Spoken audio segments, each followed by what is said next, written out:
episode. It might look a little bit different, but before I get to that, I am Coach Mack, the founding health coach of Running with Bacon, where I help women become their strongest and fittest selves one small step at a time.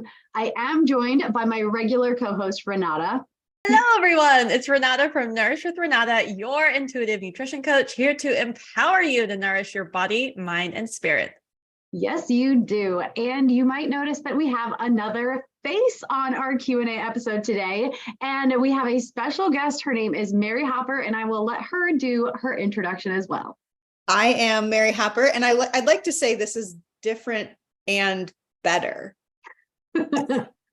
Right? Upgrade. Yes, I love it. Yeah, so I'm Mary Hopper. I am an author of a book called Lighten Up Your Life, and I am a retreat host to the Slow Down Retreat. And I just encourage women to live their lives with intention, slow down to notice and feel, and live their best lives, put themselves first. So. Yes. And in addition to being a huge fan of Mary, I know Renata is as well, Mary has also worked with both of us. So it's pretty much just, a bunch of pals hanging out and answering your questions. And Mary watched a previous Q&A episode. One of you had asked us about having your healthy habits and all of the things that you want to do to take really good care of yourself, how to prevent those from feeling like just more things on your to-do list that you have to check off each day. And Mary actually reached out to us and was like, I have so many thoughts on this. You need to bring me on. Let me answer this question. And so that is the prompt for this Q&A episode. So Mary, can you enlighten us on what was so appealing to you about that question and your perspective on the answer? Well, I've been there. And sometimes I'm still there, but it's really simply about a shift in perspective. And I also think it's about shift in perspective and thinking about things in a different way. So obviously a shift in perspective. A double shift in perspective. Words to get to the same point. I digress. So basically what you were saying is you're feeling overwhelmed by this long list of wellness to-dos. I've got to drink all this water. I've got to eat this healthy food. I have to exercise all my body. I've got kids to take care of. I've got my job. I've got my husband. I've got all of these things that I have to do, right, every day, and it feels overwhelming and I'm exhausted by all of it. So I just don't want to do any of it. So my shift in perspective, or my take on that, is thinking about your to-dos or your things that are non-negotiable every day to create this healthy life that you want as something really special and something that is, I like to use the word ritual. You can create these rituals around habits, which is Mackenzie's like jam, but I'm taking it a step further. So you've got this habit of, I drink a glass of water every morning when I wake up, right? So in order to take that maybe a step further, maybe I make the glass a wine glass, or I choose something, or I got myself, I love this. Like, it's like a ball jar, but it's not a ball jar. It was like $8 or $6 at Target. Like, this makes me drink more water. I don't know why, but I love it. And I fill it up at the sink and it feels like my own little, like, yay, I get to have 12 ounces of water right now. But making it special, you don't have to buy things to make it special either. But I like to use the example of like taking a shower, right? Like, sometimes that feels overwhelming to me. I'm going to admit it right here. It's a whole process. It's a whole thing. And when you've got kids and you've got a million things to do, you do have to decide, okay, now I think I need to take a shower, because it becomes a point where you do. But I have taken that experience, I like to call them experiences, and I have created rituals around it and made it feel fancier so that it feels more special and more sacred to me. And it's my way of taking care of my body. One thing I do know I need to add to my shower experience is lotion afterwards, because my legs are so dry right now. But that is the whole, so I really think about the whole task at hand. And showering is a big task. Like, the things that go into showering are a huge thing.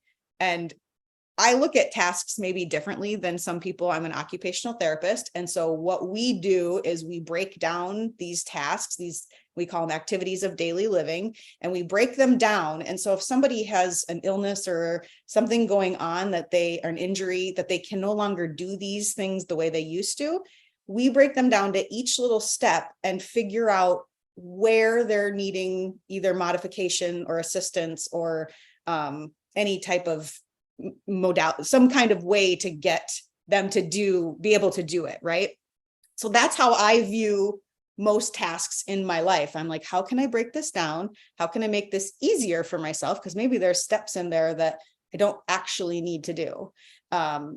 Or how can I make it more fun and feel just better about doing it and feel so good after doing it? And that's kind of how I feel about really everything I do all throughout my day. But yeah, I think it's a great way to make your life just more fun in general too. So yeah, does that answer your question? Yeah. So I think what really stood out to me is the way that you not just changing your perspective, but changing the intention with which you are doing those things. And I think if your intention is just to say, I checked off my healthy boxes, okay, I mean, that may get you by for a while, but when, like you said, it does start to add up and your to-do list just keeps growing, the intention behind why are you doing those things really ends up mattering, because urgent things always will. I think, Tim Ferriss, I heard it on a podcast recently that he said, urgent things crush important things, or something along those lines. And so things that we let take priority versus the things that we want to take priority in our lives, it all revolves around our intention. So is your intention to feel your best, take the best care of yourself, do those things, or is your intention to just say, I checked these boxes? Because you will approach those things with very different mentalities, and the overwhelm level is very different based on how you go about them. Yep. And I feel like you could dig even deeper into that. Setting that intention to feel your best requires that you believe in yourself and trust yourself to know what it is that is best for you, and that you deserve it, that you're worthy of feeling your best. Because there was a time in my life where I put everybody else before myself, and I wasn't taking care of myself. I was trying to lose weight and do all the things and not really committed to putting myself first. And that's so scary to say, because it's against everything I was ever taught. And I think many women are in that same boat, that I was shown that as a mother and a wife, I sacrifice for my family. And often that sacrifice was my own health. So once I decided and committed to me, everything changed. And I think that's where that intention into those things that you do throughout the day, it starts with your belief and love and trust in yourself. Renata, got any perspectives on that? Well, I love everything that Mary said. And I think that it's such a powerful perspective shift for so many women. We have been taught through many different things, including societally or through our families, that our worth is generated by how much we can give to other people. And all of us here are firm believers that we need to put ourselves first. It's actually the best thing that we can do for our families is to put ourselves first, is to fill up our own cups, is to look after our health.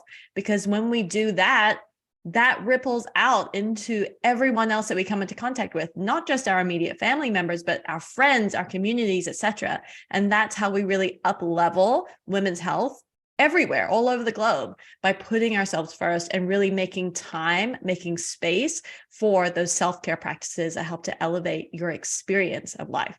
So dang good. Somebody write that down. No, just so good. And so if you're watching this and struggling with the to-do list and all those things, try it. Take just one thing, one glass of water, one shower, something, and see if you can change your intention and your perspective about it. Approach it differently so that you can feel the difference of your experience during that activity. And if you're watching all of our Q&A episodes and you find one super intriguing like Mary did, let us know and we may just bring you on too. Yep. And I have to say, if even picking one thing feels overwhelming and you don't know where to start, just reach out. I'm happy to help you figure out that one thing that could get you started, get the ball rolling, and it really does snowball from there. So. Love it. Well, thank you so much for helping us dive further into that question, Mary. And to you watching, we will see you in the next episode.